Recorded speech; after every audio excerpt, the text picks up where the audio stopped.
Hello everyone, welcome back to another Pinterest inspired outfit recreation from scratch।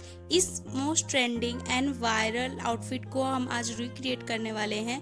Guys, इस outfit को आपने Instagram पे या पिंटरेस्ट पे ज़रूर देखा होगा क्योंकि ये एक टाइम पे बहुत ज़्यादा हाइप और बहुत ज़्यादा वायरल था। इसमें हम अपना टच भी डालने वाले हैं, कुछ क्रिएटिव करने वाले हैं। इसका आउटकम कैसा आएगा ये देखने के लिए वीडियो को लास्ट तक ज़रूर देखना। तो चलिए वीडियो को स्टार्ट करते हैं। तो इस मोस्ट ट्रेंडिंग आउटफिट को रिक्रिएट करने के लिए हमने जो फैब्रिक का यूज़ किया है इसे मोस्ट सिल्क फैब्रिक बोलते हैं, जिसे हमने 2 फोल्ड करके रखा है। तो दोनों पार्ट की हम अलग अलग से कटिंग करेंगे। यहाँ पे मैंने इसकी मार्किंग ऑलरेडी कर रखी है, आपको मैं एक्सप्लेन करके समझाती हूँ। ऊपर से इंची टेप को रखना है, शोल्डर की साइड से नीचे की तरफ आपको लेंथ मार्क करना है। जितना आपको लेंथ रखना है उसमें 2 से 2.5 इंच फोल्डिंग का मार्जिन लेके आपको मार्क करना है। अब हमने यहाँ शोल्डर 6.5 इंच पे मार्क की थी, आर्मोल की लेंथ हमने 7 इंचज पे मार्क किया था, और चेस्ट का राउंड हमने मेजर करके उसको 4 से डिवाइड किया और उसको ले लिया। उसके बाद हमने 1.5 इंच मार्जिन रखा। एज इट इज़ हमने कमर के साथ यानी वेस्ट पे भी किया। जो भी राउंड वेस्ट है उसको 4 से डिवाइड किया, उसको लेने के बाद 1.5 इंच मार्जिन रखा। हिप पे भी हमने सेम किया था। उसके बाद हमने यहाँ पे देखिए आर्मोल की शेप दी थी, जिसके लिए कॉर्नर पे इंची टेप को रख के हमने इस तरीके से एक लाइन खींची, और वहीं पे हमने इंची टेप को रखते हुए आधे इंच और 1 इंच पे एक निशान लगाया, और उसी निशान को फॉलो करते हुए हल्के हाथ से हमने चेस्ट की लाइन से मिलाते हुए आर्मोल की लेंथ वाली लाइन को मैच कर दिया। तो इस तरीके से आपको हल्के हाथ से शेप दे देना है। ऊपर वाली लाइन को हमने पहले कट करना है, अंदर वाली जो लाइन है 1/2 इंच से हम उसको सिर्फ फ्रंट पार्ट में डाउन करेंगे। तो ये हमारी बेसिकली बैक पार्ट की कटिंग हो रही है। अब फ्रंट पार्ट की कटिंग हम बाद में क्यों करना है ये आगे आपको मैं समझाऊंगी, क्योंकि हमें इसमें नेक में एम्ब्रॉयडरी करनी है। तो उसके लिए हमें फ्रंट वाले पार्ट को पूरे से कट नहीं करना है, और क्या मिस्टेक नहीं करना है वो मैं आगे बताने वाली हूँ। तो गाइज, वीडियो में आगे बढ़ेंगे उससे पहले मैं आपसे एक रिक्वेस्ट करना चाहती हूँ। प्लीज़ वीडियो पसंद आए तो लाइक करना, चैनल को सब्सक्राइब करके बेल आइकन को ज़रूर प्रेस करना। आने वाली वीडियोस की नोटिफिकेशन आप तक इजीली पहुँच पाएगी, और ज़्यादा से ज़्यादा शेयर करना। तो ये देखिए हमारे बैक पार्ट की कटिंग हो गई है। अब इस बैक पार्ट को ओपन करके हमने ना फैब्रिक के ऊपर रख लिया है सिंपली। तो यहाँ पे मैंने एक मिस्टेक कर दिया था, हमें ना सिर्फ फैब्रिक को रख के उसको मार्क करना था और उसकी कटिंग नहीं करनी थी, क्योंकि एम्ब्रॉयडरी करनी है तो साइड से एक्स्ट्रा फैब्रिक होना ज़रूरी, ताकि उसे हम फ्रेम में अटैच कर सके। और नीचे से देखिए हमने ना बैक वाले पार्ट को 3 इंच के करीब फोल्ड कर दिया था, क्योंकि नीचे के बॉर्डर में हम 3 इंच एम्ब्रॉयडरी करने वाले हैं। तो फ्रंट पार्ट में 3 इंच हम कम कट करेंगे लेंथ में। यहाँ तक की क्लियर होगी आपको, आई होप आपको समझ आ रही होगी। तो यहाँ पे देखिए मैंने कट कर दिया था बाय मिस्टेक, मुझे सिर्फ मार्क करना था। तो चलिए गाइज, अगर ये कट हो भी गया है तो इसको सॉल्व कैसे करना है ये मैं आगे बताऊंगी। तो यहाँ पे मैंने बाय मिस्टेक तो कट कर दिया था, बट अब हम इसमें ना आगे चल के क्या करेंगे, अलग से फैब्रिक अटैच करेंगे, सो दैट हम उसे ना आरी नीडल फ्रेम में अच्छे से फिट कर सके, ताकि साइड से एक्स्ट्रा फैब्रिक हो हमारे पास। तो यहाँ पे हमने नीचे की side length 3 inch back part से कम कर दी है फ्रंट पार्ट में, क्योंकि फ्रंट पार्ट में ना 3 इंच का हम जो दुपट्टे का फैब्रिक है उसमें एम्ब्रॉयडरी करके नीचे से बॉर्डर अटैच करेंगे। तो मॉडल की जो ड्रेस थी उसमें तो बॉर्डर नहीं थी, बट हमने नीचे की साइड भी डिज़ाइनिंग की थी, ताकि और ज़्यादा ये कुर्ती इन्हेंस हो जाए। तो ये देखिए हमने अब फ्रंट पार्ट को क्या किया है, इस तरीके से फोल्ड कर लिया है, और ये हमारा सीधा साइड है कपड़े का, और सेंटर को हमने मार्क किया है। उसके बाद हमने विड्थ ली है 2.5 इंच पे, लेंथ हमने ली है यहाँ पे, आप अपने अकॉर्डिंग ले सकते हैं, हमने यहाँ पे 3.5 इंच ली थी, और इसको सिंपली राउंड शेप दे दिया है। तो इस तरीके से हमने इसको गोलाई दे देना है। अब इसको राउंड शेप देने के बाद यहाँ पे हमने इसको दूसरी की साइड फोल्ड करके ऐसे ट्रेस कर लेंगे। तो हैंड से थोड़ा सा टैप टैप करने पे वो जो चौक का निशान है वो दूसरी साइड ऑटोमेटिक ट्रेस हो जाएगा। ये देखिए ये ट्रेस हो गया है, और ये पूरा प्रॉपर राउंड शेप आ गया है, क्योंकि इस नेक पे हम एम्ब्रॉयडरी करने वाले हैं, तो अभी इस नेक को कट नहीं करना है। अब क्या करेंगे, हम छोटा सा कार्डबोर्ड का पीस लेंगे जिसको हमने 2 फोल्ड किया है, और उसके बाद हम इसमें इसकी विड्थ लेंगे। तो विड्थ यहाँ पे हमने जो इंची टेप का जो सिल्वर वाला पार्ट होता है ना सिर्फ, यानी कि 1/2 इंच के करीब आपको विड्थ लेनी है, और इसकी लेंथ आपको 3 इंचेस रखनी है। तो 3 इंचेस पे हमने लेंथ रखी है, और विड्थ इसकी एकदम कम यानी कि 1/2 इंच रखी है। तो इससे हम ड्रॉप शेप का एक कार्डबोर्ड कट करेंगे, जिसका यूज़ करके हम ऑल ओवर नेक में इसकी डिज़ाइनिंग करेंगे। यहाँ देखिए हमने ऊपर से नीचे की तरफ शेप दे दिया है ड्रॉप शेप, और अब हम इसको कट कर लेंगे। जैसे हम नॉर्मल नेक की कटिंग करते हैं बुकरम में, फ्यूजिंग पेपर में, वैसे ही कट करना है, बस इसकी लेंथ और विड्थ बहुत कम रहती है। अब देखिए हमने जो नेक की मार्किंग की थी उसके साइड्स में आधा आधा इंच पे एक्स्ट्रा मार्क कर लिया है, जिसको हमें छोड़ना है, और सेंटर को भी स्केल से मार्क कर लिया है। तो ये आधा इंच हमने इसलिए मार्क किया है ताकि एम्ब्रॉयडरी के लिए उतना हमें स्पेस बचे। जब भी हम इस शेप को एम्ब्रॉयडरी के थ्रू कंप्लीट करें तो हमारे पास इतना स्पेस हो कि उसमें अच्छे से स्टोन्स और जो भी हम सीक्वेंस लगाने वाले वो आ जाए। तो सेंटर में सबसे पहले हमने एक शेप दिया है। यहाँ पे हमने नॉर्मली क्या किया है, टेलर चौक से मार्क किया है। आप चाहे तो मार्कर का भी यूज़ कर सकते हैं। ये देखिए हमने इंची टेप से एक बार और मेज़र किया कि सारे ही लीफ में या ड्रॉप शेप वाला जो हम पत्ता बना रहे हैं उसमें आधा आधा इंच का डिस्टेंस आए। मतलब जितने भी हम बना रहे हैं आधा इंच का डिस्टेंस रखना ज़रूरी है ताकि एक सा बने। और जब हमने 3 शेप दे दिया है उसके बाद हमने थोड़ा सा ना इस पत्ते को हल्का सा चौड़ाई कम कर दिया और साइड्स में हमने 2 और बना लिए, एक लेफ़्ट में एक राइट में। तो गाइज़ यहाँ पे जो लेफ़्ट राइट वाला लास्ट वाला है उसमें हमने पहले थोड़ा सा कट कर दिया था कार्डबोर्ड को, और इस तरीके से हमारा 5 ड्रॉप शेप का फ्लावर रेडी हो गया है। अब हम इसको बनाने के लिए क्या क्या यूज़ करेंगे नेक की डिज़ाइनिंग के लिए, तो सबसे पहले हमें एक फैब्रिक ग्लू चाहिए। हमने यहाँ पे ड्रॉप शेप का एक राउंड बीड लिया है जिसके अंदर होल है। उसके बाद हमने यहाँ पे एक स्टोन लिया है जो कि कपड़े के कलर से मैच कर रहा है। ये भी हमारा लीफ शेप का है और ये क्रिस्टल साइन है, मतलब इसमें काफ़ी मल्टी कलर का शाइन आ रहा है। और उसके बाद हमने यहाँ पे एक सीक्वेंस लिया है जिसको सितारा भी बोलते हैं लोकल लैंग्वेज में। ये इसके अंदर भी होल है और ये हमने रोज़ गोल्ड कलर का लिया है क्योंकि हमारा जो राइनस्टोन चैन है वो भी रोज़ गोल्ड कलर का है। ये देखिए अब हम इसमें एक राइनस्टोन चैन का यूज़ करने वाले हैं। तो ये हम राइनस्टोन चैन यूज़ करेंगे। तो ये कितना मीटर मैंने टोटल यूज़ किया था मैं आगे बताती हूँ आपको। तो ये भी बहुत इम्पॉर्टेंट है कि आपको बार बार चेन ना ख़रीदना पड़े, क्योंकि मेरा पहली बार में कम गया था तो मैंने अगेन ख़रीदा था। तो आपको ये सब परेशानी ना हो इसलिए मैं आपके लिए वीडियो बनाती हूँ। तो वीडियो को ज़्यादा से ज़्यादा शेयर करो, लाइक करो और सब्सक्राइब करो चैनल को। तो यहाँ पे देख सकते हैं हमने ना ऑल ओवर राउंड शेप जो नेक है ऊपर वाली लाइन पे हमने पहले ग्लू लगाया है और उसके बाद चैन अटैच कर दिया है। तो चैन अटैच करने के बाद आपको थोड़ा सा यहाँ पे मैस दिख रहा होगा, बट ये ग्लू ड्राई होने के बाद ना अच्छे से इनविजिबल हो जाता है, ट्रांसपेरेंट हो जाता है बेसिकली। तो ये देखिए हमने डबल चेन अटैच किया है ताकि नेक और ज़्यादा इन्हेंस हो। और गाइज मैंने शुरू में आपको बताया था कि हमने फ्रंट वाले पार्ट की भी साइड की कटिंग कर दी थी गलती से। तो ऊपर में आप देख सकते हैं हमने अलग से कपड़े को अटैच किया है ताकि हम उसे आरी नीडल फ्रेम में अच्छे से अटैच कर सके। फिर हमने आरी नीडल फ्रेम में इसको सेट किया और उसके बाद हमने इस डिज़ाइन को करना स्टार्ट किया है। तो उसके बाद जो हमारा स्टोन था लीफ शेप वाला उसको हमने 3-3 करके इस तरीके से ग्लू से चिपकाया है ऑल ओवर राउंड शेप के नेक पे। तो देख सकते हैं यहाँ पे पहले हमने साइड में एक चिपकाया, फिर साइड में दूसरा और उसके बीच में एक लीफ शेप दिया। तो इस तरीके से 3 पत्ती डिज़ाइन बन गया है गाइज। तो ये देखिए यहाँ पे हमने ऑल ओवर नेक में इसी तरीके से करना है, ग्लू लगाते जाना है और स्टोन्स चिपकाते जाना है। आप स्टोन्स को पिक करने के लिए ईयरबड्स का यूज़ कर सकते हैं। ईयरबड्स के एक साइड में थोड़ा सा ग्लू लगा दीजिए और सीधी साइड को आपको ईयरबड्स से पिक करना है स्टोन के, और उल्टी साइड को आपको ग्लू लगा के चिपका देना है।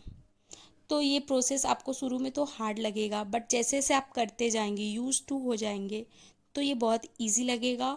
और इसको आपको कम्प्लीटली ड्राई करना है, फिर उसके बाद आगे का प्रोसेस जारी रखना है। तो हर डिज़ाइन को बनाने के बाद जैसे चैन लगाया तो उसको मैंने 5 to 10 मिनट्स हवा के नीचे, पंखे के नीचे रख के ड्राई होने दिया। फिर मैंने सेकेंड स्टेप किया, फिर इसी तरीके से हमने आगे का पूरा ऑल ओवर नेक कंप्लीट किया था। अब देखिए हमने पूरे ऑल ओवर नेक में स्टोन्स तो लगा दिए, उसको ड्राई कर लिया है। उसके बाद हम यहाँ पे स्टोन्स लगाएंगे। ये जो हमारा ड्रॉप शेप दिया है हमने, तो इस पर हमने पहले ग्लू लगाया, फिर हमने एक स्टोन चैन अटैच किया है। तो गाइज़ आप जब भी ग्लू लगाते हैं तो आप एक एक करके ही लगाइए। ऐसा मत कीजिए कि सारे ही शेप पे आप ग्लू लगाएंगे और फिर लगाएंगे चैन, तो बहुत ज़्यादा मैस हो जाएगा, चैन इधर उधर लगेगा, ग्लू आपका पूरा फैल जाएगा। तो आपको मेक श्योर करना है कि आपको ग्लू लगाना है, फिर चैन लगाना है, फिर ग्लू लगा के फिर थोड़ा थोड़ा करके आपको प्रोसेस आगे करना है। सो गाइज यहाँ पे एक और इम्पॉर्टेंट चीज़ आपको बताने वाली हूँ मैं। अगर आपके पास आरी नीडल फ्रेम नहीं है या आरी वर्क करने वाला, तो इसके जगह आप नॉर्मली इसको टाइल वगैरह पे रख के और थोड़ा सा फैब्रिक को किसी चीज़ से टाइट करके आप कर सकते हैं। अब हम ना इस ड्रॉप शेप को राउंड से पूरा सीक्वेंस वॉक करेंगे। तो सबसे पहले हमने एक सितारा सीक्वेंस लिया है, नीचे से सुई को ऊपर की तरफ डाला, पहले सितारा सीक्वेंस उसमें डाला, फिर हमने एक राउंड शेप की वाइट कलर की मोती डाली है जिसके अंदर होल था, फिर हमने उसके बाद सितारा सीक्वेंस से नीचे की तरफ नीडल को पास किया। तो ये मोती की वजह से वो सीक्वेंस भी अच्छे से होल्ड हो जाता है और मोती भी सिक्योर हो जाता है। देखिए अब मैं बताती हूँ। सबसे पहले हमने नीडल को नीचे से पास किया, फिर हमने एक सीक्वेंस डाला है, उसके बाद हमने राउंड बीट कलर का एक मोती डाला है, फिर उसके बाद यहाँ पे हम सीक्वेंस से नीचे की तरफ सुई को पास करते हैं। आपको राउंड बीट से नीडल को पास नहीं करना है, सिर्फ सीक्वेंस में नीडल को नीचे की साइड पास करेंगे तो ऑटोमेटिक दोनों ही सीक्वेंस सिक्योर हो जाते हैं, मोती भी और वो सीक्वेंस भी। इसी तरीके से हमने ये हाथ से किया है ये पूरा वर्क। थोड़ा सा टाइम लगता है गाइस, पेशेंस लगता है, बट इसका जो आउटकम आया था वो फ़ोन में भी जस्टिस नहीं हो पा रहा है। मतलब रियल में ज़्यादा प्यारा और अच्छा लुक दे रहा था, फ़ोन में उतना क्लियर नज़र नहीं आएगा आपको। बट गाइज़ ये जो कुर्ती है बहुत ही प्यारी टर्न आउट हुई थी, बहुत खूबसूरत लग रही थी और लोगों ने काफ़ी तारीफ़ की। तो आप इसे ज़रूर बनाना। ये पूरा मॉडल इंस्पायर आउटफिट है, इसको बनाएंगे आप किसी भी पार्टी वगैरह में पहन के जाएंगे तो कोई बोलेगा नहीं कि आपने बनाया है, क्योंकि ये बहुत खूबसूरत टर्न आउट होता है। इसको बनाने में थोड़ा सा आपको पेशेंस चाहिए, थोड़ा सा सब्र, और ये ड्रेस बेहद खूबसूरत रेडी होता है। तो इस तरीके से हमने पूरे ही ड्रॉप शेप को कंप्लीट किया था एक एक लाइन से मोती के। अब हम ना इसके बीच बीच में और साइड में 3 पत्ती का फिर से हम डिज़ाइन देंगे। जो हमने ऊपर की साइड में दिया है राउंड शेप वाले एरिया में, वैसे ही हम इधर भी देंगे। तो हमने सेंटर पे ही दिया है पहले, तो पहले हमने एक सेंटर में लगाया और 2 साइड में स्टोन्स चिपकाए हैं। तो आपको इस तरीके से ईयरबड से ही अच्छे से पिक करना है, स्टोन को लगाते जाना है। तो पहले हमने सारे ही फ्लावर के सेंटर सेंटर में लगाया है, उसके बाद हमने साइड साइड में भी अटैच किया था। तो ये देखिए, थोड़ा सा आप इसको फिंगर से भी सिक्योर कर सकते हैं अगर आपको दिक्कत होती है तो, बट जैसे जैसे आप ये काम करते जाएंगे आप इससे आराम से हैंडल कर पाएंगे। ये सारे ही काम बहुत बारीक होते हैं, बहुत मेहनत लगते हैं गाइस, वीडियोस बनाने में बहुत मेहनत लगते हैं। तो इसी बात पे एक सब्सक्राइब और एक लाइक ज़रूर करना और अपनी फैमिली फ्रेंड के साथ भी ज़रूर शेयर करना।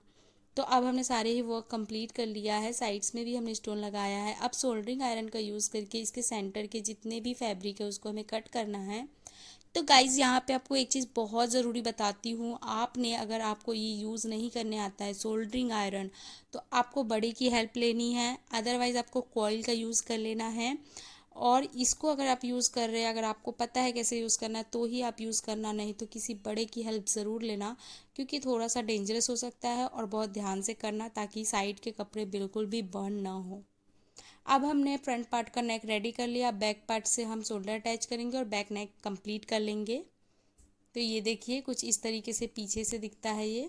बैक नेक भी कंप्लीट कर लिया है राउंड शेप दे के सिंपली। और अब हम इसके फिटिंग की मार्किंग कर ली है, 1.5 इंच हमने मार्जिन रखा था, तो उसको हम स्टिचिंग लगा लेंगे। तो ये देखिए दोनों साइड पे हम फिटिंग की स्टिचिंग लगा लेंगे। अब हम इसके स्लीव के बॉर्डर और नीचे की बॉर्डर की बात करते हैं। अभी फ़िलहाल हमने फिटिंग लगाई है तो साइड्स को भी हम फोल्ड कर लेंगे। और आप देख सकते हैं नीचे की साइड हमने ऑलरेडी वो लगा रखी है जो हमने वॉक किया है, पर इसको कैसे करना है अब मैं आपको बताती हूँ। तो ये देखिए, ये हमने एक फ्लावर शेप ड्रॉ किया है एक पेपर पे। तो इसकी विड्थ और लेंथ हमने दोनों ही 4-4 इंच की रखी है। आप अपने अकॉर्डिंग भी रख सकते हैं। आपको बड़े फ्लावर चाहिए तो आप 5x5 का रख सकते हैं, 4 इंच इज़ इनफ अगर आपको मीडियम चाहिए तो। अब हमने यहाँ पे कुर्ती की विड्थ नापी थी, तो ये देखिए कुर्ती की विड्थ के दोनों साइड हमने 1.5 इंच का पहले मार्क कर दिया था, क्योंकि 1.5 इंच तो हमारा फोल्डिंग में चला जाएगा। उसके बाद मार्क किया तो ये हमारा जो मेज़रमेंट में आया है वो 21 इंचेस आया है। तो 1.5 इंच छोड़ने के बाद 21 इंचेस आया था, तो हमें क्या करना है, 21 इंचेस पे ही वर्क करना है, जो हम सीक्वेंस वर्क करने वाले, चैन से काम करने वाले हैं बॉर्डर के लिए। तो हमने भी यहाँ पे क्या किया है, 21 इंचेस पे एक बॉक्स मार्क कर लिया है और इस 21 इंचेस के साइड से भी हमने 1.5 इंच कपड़ा छोड़ देना है, ताकि जब हम कुर्ती के साथ इसको अटैच करने के बाद फोल्डिंग करें तो हमारे पास 1.5 इंच का कपड़ा हो साइड से फोल्ड करने के लिए। तो गाइज़ यहाँ पे हमने नीचे की साइड पेपर को रखा है और ये जो फैब्रिक पे हमने वर्क करने जा रहे हैं ये हमारा जिमी चू फैब्रिक है जिसमें शाइन भी होता है।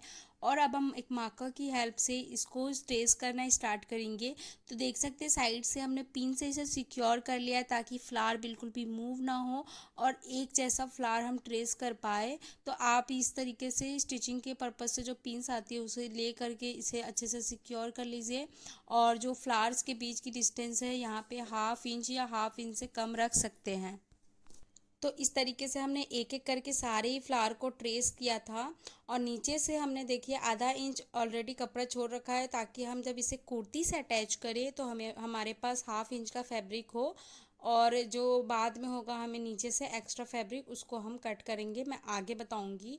ये देखिए मैंने वाइट पेपर लगा के आपको दिखाने की कोशिश की है क्योंकि ब्राउन कलर का टेबल था तो वो दिख नहीं रहा था। तो देखिए इस तरीके से हमने पेपर रख लिया है वाइट कलर का और आपको अब फ्लावर क्लियरली विजिबल हो रहा होगा। अब ये देखिए हमने सिंपली ग्लू लगाना स्टार्ट किया है और इस चेन को जितने दूर में हमें नीड है उतने डिस्टेंस में लगा के इसे कट करते जाना है। तो इसे आप चाहे तो इस चेन को सिंपली हैंड से भी तोड़ सकते हैं, बहुत ही ईजिली हो जाता है, मतलब टूट जाता है। या तो आप सीज़र या कटर का यूज़ कर सकते हैं। यहाँ पे मैं सीज़र से कंफर्ट थी तो मैं वैसे ही कर रही थी क्योंकि हाथ में कभी कभार लगने का भी चांस होता है। तो एक एक फ्लावर पे हम सिंपली फैब्रिक ग्लू लगाएंगे और एक एक फ्लावर को कंप्लीट करेंगे इस चैन के साथ। तो गाइज़ आपको एक साथ ग्लू नहीं लगाना है, अगेन मैं आपको बता रही हूँ। अगर आप एक साथ फ्लावर पे ग्लू लगा लेंगे फिर चैन को लगाना स्टार्ट करेंगे तो चैन इधर उधर ग्लू पे लगेगा और ग्लू फैलता जाएगा, फिर बहुत ज़्यादा मैस क्रिएट हो जाता है, आपके फ्लावर्स क्लियर नहीं बनेंगे, अच्छे नहीं बनेंगे। तो मेक श्योर कि आप पेशेंसली एक एक फ्लावर पे ग्लू लगाएं और ग्लू पे इस स्टोन को चिपकाते जाएं। तो गाइज अब बात करते हैं टोटल चैन कितना लगा था इस फैब्रिक में डिज़ाइनिंग करने के लिए। तो गाइज नीचे की कुर्ती के बॉर्डर में हमने 5 फ्लावर्स बनाए थे तो उसके लिए हमें 7 to 8 मीटर लग जाता है चेन। और हमने स्लीव पे 4 फ्लावर्स बनाए थे बोथ साइड्स ऑफ स्लीव्स, तो उस पे आपको 10 मीटर्स चला जाता है। और हमें कहीं भी चैन यूज़ नहीं करना था, नेक पे यूज़ करना था। तो गाइज़ आपको 15 to 16 के अराउंड चले जाएगा चैन, आपको अगर ख़रीदना है और कुर्ती रिक्रिएट करना है तो आप 15 से 16 मीटर तक के लिए चैन खरीदिए। अगर बाद में थोड़ा बहुत कम ज़्यादा होता है तो आप एडजस्ट कर सकते हैं, ले सकते हैं। बट मैं अपने अंदाजे से बता रही हूँ 16-17 मीटर इनफ है एक कुर्ती और स्लीव के लिए। तो आराम से आपका चैन अटैच हो जाएगा। गाइस चैन थोड़ा सा एक्सपेंसिव आता है, ड्रेस काफ़ी थोड़ा एक्सपेंसिव हो सकता है, बट ये जो बनने के बाद जो खूबसूरती देती है ना उसके बाद ये वर्थ इट होता है। तो आप भी इस ड्रेस को ज़रूर से बनाएं। यहाँ पे हमने चैन से अटैच किया है, अभी आप देख सकते हैं ग्लू दिख रहा होगा वाइट वाइट, बट गाइस इसको कम्प्लीटली ड्राई करने के बाद ये बिल्कुल भी विजिबल नहीं होता है। तो हमने पूरे फ्लावर को स्टिक करने के बाद ग्लू से इस चैन को अच्छे से कम्प्लीटली ड्राई होने दिया था फैन के नीचे रख के। अब इसके सेंटर में देख सकते हैं राउंड वाला जो शेप है उसके बीच में काफ़ी खाली खाली लग रहा है, उसको भी हम सीक्वेंस एंड मोती के साथ इसको इन्हेंस करेंगे। नीडल को नीचे से ऊपर की तरफ पास करके इस तरीके से हमने पहले सीक्वेंस लिया है, अगेन हमने राउंड शेप की मोती वाली बीड ली है और फिर ऊपर से सीक्वेंस से नीचे की तरफ होल में पास कर देंगे हम नीडल को। ये देखिए यहाँ पे हम क्लियरली आपको दिखाने की कोशिश कर रहे हैं। ये देखिए तो नीचे से हमने देखिए सीक्वेंस से पास किया है और ये देखिए अच्छे से एक हमारा मोती सिक्योर हो गया है। इसी तरीके से हमने पूरे ही राउंड को कंप्लीट करना है मोती और सीक्वेंस से। गाइज यहाँ पे हमने ही पूरे ही राउंड शेप को कंप्लीट किया है सीक्वेंस एंड मोतीज के साथ, देख सकते हैं अब ये काफ़ी ज़्यादा प्यारा फ्लावर लग रहा है। तो हमने सारे फ्लावर में सेम तरीके से कर लिया था। ये देखिए हमने 5 फ्लावर्स बनाए थे टोटल। तो यहाँ पे हमने फ्लावर्स के साइड साइड में 1.5 इंच का मार्जिन एक्स्ट्रा कट करना है क्योंकि जब कुर्ती से हम इसे अटैच करेंगे तो 1.5 इंच की फोल्डिंग करेंगे साइड से। और नीचे से भी देख सकते हैं हमने फ्लावर के नीचे आधा इंच का कपड़ा छोड़ा है। अब ऊपर से भी हम 1 इंच के एक्स्ट्रा फैब्रिक कट करेंगे। तो इस तरीके से हम इस पट्टी को कट कर लेंगे और कुर्ती में अटैच करेंगे। ये देखिए हमारे ये फ्रंट पार्ट की नीचे की बॉर्डर है। अब इस पे हम इस तरीके से इसको रखेंगे और 1/2 इंच का कपड़ा पकड़ते हुए स्टिचिंग लगा लेंगे और फिर इसे जब हम फ्लिप करेंगे तो ये सीधी की साइड हो जाएगी। तो यहाँ तक वीडियो आपने देख ही ली है तो प्लीज़ चैनल को सब्सक्राइब करो। मैं बार बार बोलती हूँ गाइज़, क्योंकि क्या होता है ना, एक वीडियो को बनाने में बहुत मेहनत लगती है, बहुत पेशेंस लगता है, एडिटिंग, उसकी वॉइस ओवर करना, हर चीज़ में टाइम जाता है गाइज़। तो एक मेहनत के लिए थोड़ा सा प्यार और सपोर्ट दिखा सकते हैं आप लोग। यहाँ पे देखिए अब हम इसे फ्लिप करेंगे तो ये सीधी की साइड हो गया। अब एक टॉप स्टिच भी लगाएंगे तो ये अच्छे से सिक्योर हो जाएगा। तो यहाँ पे हम इसके ऊपर एक टॉप स्टिच लगा लेंगे। टॉप स्टिच लगाने के बाद नीचे से हमने 1 इंच कपड़ा एक्स्ट्रा कट किया था तो उसको हम सोल्डरिंग आयरन से कट करके देंगे। तो यहाँ पे आपको ना इस शेप को अच्छे से फॉलो करते हुए कट करना है, ध्यान देना है कि शेप बिल्कुल भी बिगड़े ना। सो गाइज यहाँ पे हमने सेम इसी तरीके से 4 फ्लावर्स डिज़ाइन करके सेम प्रोसेस से हमने स्लीव में अटैच किया था और ये इस तरीके से हमने इसके साथ पैंट की स्टिचिंग की थी। गाइज वीडियो में मैंने स्लीव की डिज़ाइनिंग शेयर नहीं की क्योंकि वो सेम बनेगी, वीडियो काफ़ी ज़्यादा लेंदी हो जाती, इसलिए मैंने आपको यहाँ तक का प्रोसेस समझा दिया है। आपको सिंपली आपको स्लीव में भी वैसे ही डिज़ाइन बना के अटैच करना है। तो यहाँ पे हमारी ये most trending and beautiful outfit ready हो चुकी है। आप इसे किसी भी कलर में डिज़ाइन कर सकते हैं, बहुत प्यारी लगती है। वीडियो को ज़्यादा से ज़्यादा लाइक करो, सब्सक्राइब करो चैनल को और शेयर करो। मिलती हूँ नेक्स्ट वीडियो में, जब तक के लिए take care, bye. Our hearts beat to the city streets. We began to feel the fire.